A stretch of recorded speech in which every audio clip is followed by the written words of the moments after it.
we're out on the range today, so please bear with gunfire you hear in the background. Today is part 3 of a 3-part series on shooting under low light conditions. Lots of applications for the police, for the military, for hunting. Not always poaching, there are animals you hunt at night. And for personal protection, and we'll concentrate on the latter. Now in part 1 we talked about some techniques, in part 2 I showed you some gadgets, and now in part 3 I'm going to discuss target identification and maybe a little bit of tactics. Target identification in the dark can be really tricky. Now if you have a flashlight handy, you can shine your flashlight on something and target ID can become a lot easier. But you don't always have a flashlight at your disposal. And there are some ways you can identify a target in the dark. And I'll show you a couple of examples in a minute. But for right now, what I want to tell you, I want to make sure you understand is that if you're in a situation like a home defense situation and it's dark, well, you should have a flashlight. But if you don't, there are ways to identify a threat, such as if it's 2 o'clock in the morning and you're awakened by a noise and you go and look and somebody's coming through your bathroom window, there's probably something wrong with this picture. And when you announce yourself and say, I'm the homeowner and I am armed, or whatever it is you say, and the person continues to come through your bathroom window, there's something wrong with this picture. Now, in saying that though, you must be aware of your environment, your situation, and your conditions. Do you have a teenage kid that works at the all-night drive-thru and they get off at 2 o'clock in the morning and they're coming home from work and they lost their keys like all teenage kids do? You got to be aware of things like that. Is your neighbor a falling down drunk who has a habit of coming home at 2 in the morning after the bars close and coming in the wrong house? You got to be aware of your environment. Let me tell you an anecdote. A long time ago, a friend of mine went to a party, lots of drinking going on. The party ends for the night, and he spends the night at this place. And it's a row of townhouses, so there's just a bunch of front doors lined up. Well, about 2 o'clock in the morning, he doesn't want to wake everybody else up, so he walks out on the front lawn to urinate. Then he comes back in, but comes in the wrong door. Meanwhile, the resident of the dwelling that he did go into, all that guy knows is it's 2 in the morning and someone's coming in his front door wearing nothing but tighty whities. My friend ended up getting worked over with a ball bat. Now, this is one of those situations where everybody's really lucky that the resident didn't have a gun. But this is the kind of thing you've got to be aware of, and you've got to understand your environment, and you've got to think about things before you just shoot at what you perceive to be a threat in the dark.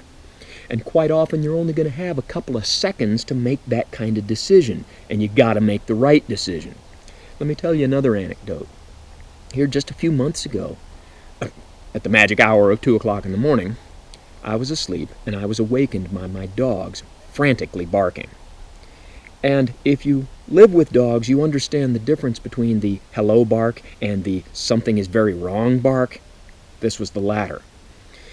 So I get up, I retrieve my sidearm, I go to investigate, and as I look into the living room, it's dark, but there's enough ambient light coming through the window from the street light down the block that I can see a little bit of what's going on, and I see my 2 dogs running back and forth, and they're just frantically barking.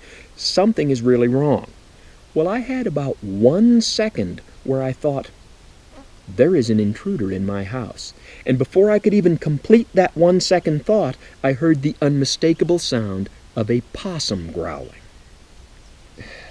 So I reach over and flip the light on, just in time to see the possum run behind the DVD cabinet. And then, of course, the dogs are on both sides of him trying to bark the poor thing to death.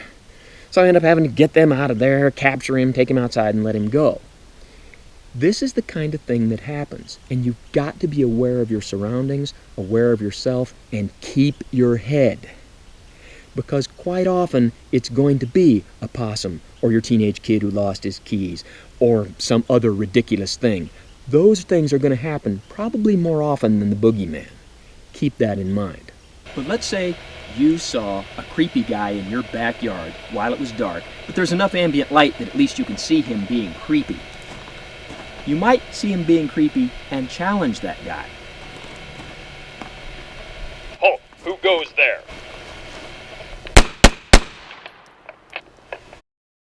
If you challenge somebody and that's the reaction you get, you probably don't need a flashlight to figure out that he's a danger to you.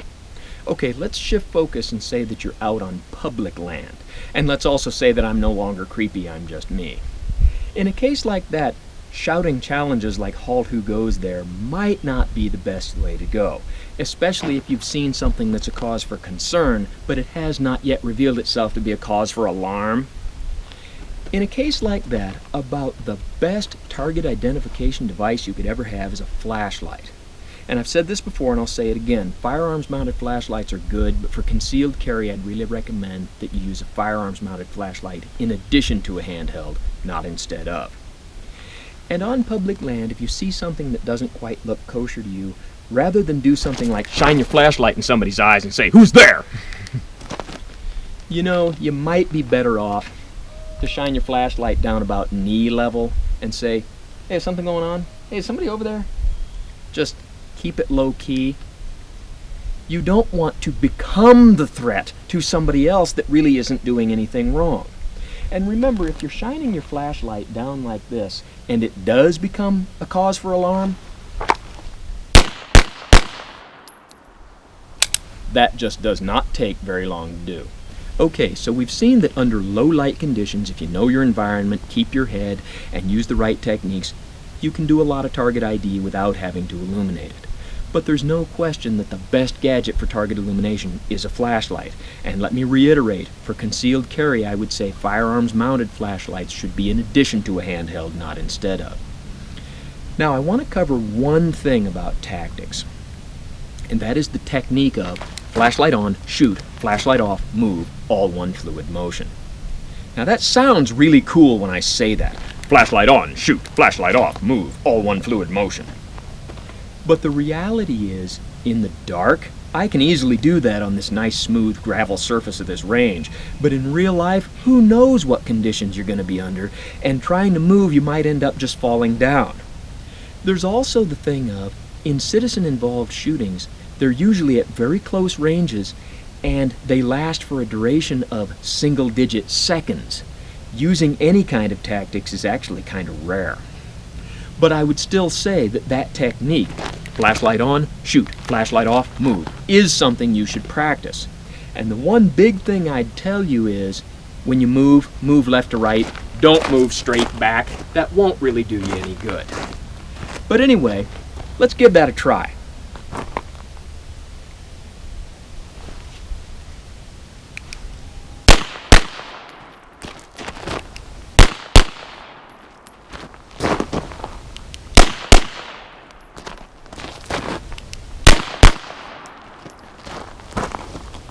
So how'd we do? Well, this technique requires coordinating your movement and your flashlight and your firearm, and it takes some practice, but as you can see, with a little bit of practice, it can be very effective. So as always, don't try this at home. I'm what you call a professional, and thanks for watching Low Light Shooting Part 3.